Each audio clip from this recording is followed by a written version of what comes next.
Hoje vamos falar um pouco sobre o clube de regatas, né? Vasco da Gama, sobre tudo que está acontecendo, né? Então, quero falar um pouco sobre e fica até o final desse vídeo que tu vai entender a minha opinião sobre. Bom, falar um pouco primeiro sobre o jogo de ontem, Vasco e São Paulo. Basicamente, o Vasco, quem assistiu o jogo, como eu pode me confirmar, o Vasco começou propondo o jogo. Começou até tendo um chute do Figueiredo que o goleiro o Rafael espalmou e tentava chegar ao cruzamento. Até teve um cruzamento que quem ouviu o Barbieri falou: é isso, tem que continuar nisso, tem que insistir nisso. Agora, só que diante de um Morumbi lotado, mais de 50 mil pessoas empurrando o São Paulo começou a crescer, começou a gostar do jogo. E em um cruzamento, uma jogada, se eu não me engano, foi do Caio Paulista, tocou pro Calegari, o Calegari fez o gol. Ou seja, é um lance que quebra totalmente o ritmo do Vasco. Diante de obviamente, um Morumbi lotado empurrando, e eles foram em busca desse segundo gol. Quando deu 2-0, obviamente, numa jogadaça do Nestor, que esse moleque joga, é brincadeira, tá ligado? Então, num contra-ataque, obviamente, assim, o Vasco, ele tava meio que numa faca de dois gumes, porque se ele saía para jogar, o São Paulo tinha um contra-ataque muito forte para voltar, de voltar, o Vasco atacava, o São Paulo tinha um contra-ataque que fez, se eu não me engano, dois gols de contra-ataque, o último, assim, pode-se dizer também que foi de contra-ataque. Ou seja, são lances que, se o Vasco vai para cima, ele toma gol. Se o Vasco se retranca todo, ele toma gol, porque o São Paulo também tem jogadores muito qualificados, com muita habilidade, entendeu? Então o Vasco ficou nessa faca de dois gumes, e a galera fala do Pedro, né? Pedro Raul não faz nada.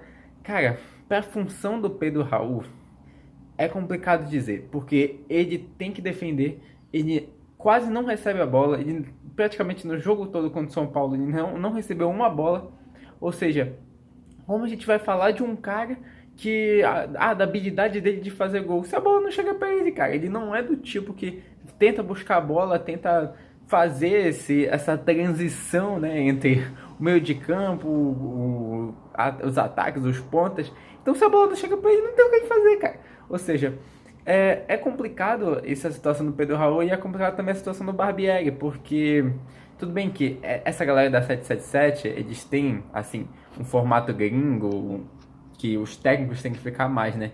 Só que eles vão ver que a pressão do torcedor brasileiro é diferente, meu amigo. O torcedor brasileiro, ele cobra muito mais, ele insiste muito mais em ter os resultados. Não são como os times de fora que, por exemplo, o time tá passando por uma situação ruim. Vai passar, porque o tempo já tá tempo com os jogadores, já vai pegar o costume.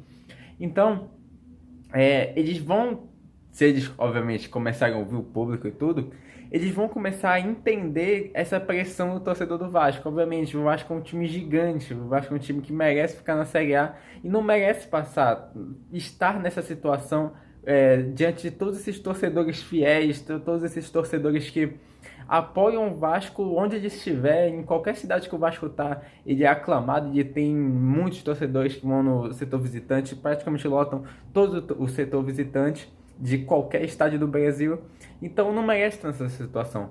Eu fico triste se souber pro Barbieri isso, obviamente, Barbieri, assim, não deu muito pra gente ver a continuidade dele no Vasco, porque tá perdendo jogos, teve assim um período de adaptação no início da temporada, mas não dá pra culpar só ele. Robson Bambu também, assim, tá começando a falhar nos jogos, não sei se é questão de concentração e tudo.